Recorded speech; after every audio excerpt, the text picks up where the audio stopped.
Ballesteros had previously been arrested in Colombia for the drug-related murders of 13 people. But after a $2 million bribe to prison officials, he was allowed to of origin, Honduras.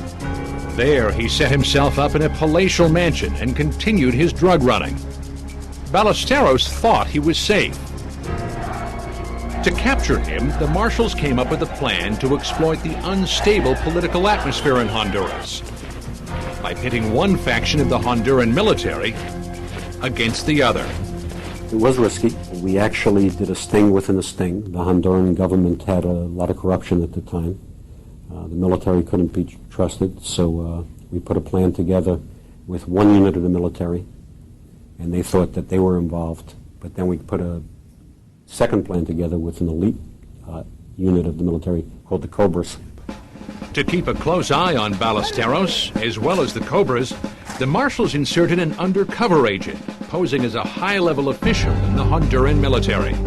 We had a marshal who sort of infiltrated the underworld down there through contacts and actually got close to Ballesteros.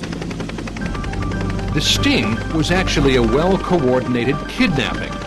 Just as Ballesteros was returning from his daily jog, the Cobras, using the undercover agent's information, launched a huge airborne raid on his estate.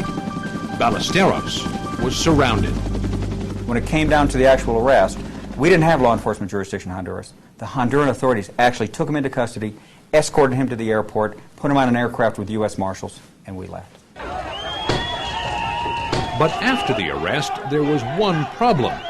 The kidnapping of Ballesteros set off a firestorm of anti-American protest within Honduras.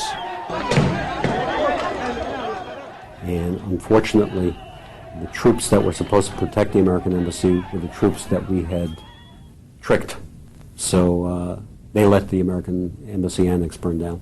State Department wasn't too thrilled about that, although I will say on that particular operation, the ambassador from the United States to Honduras was involved in our planning.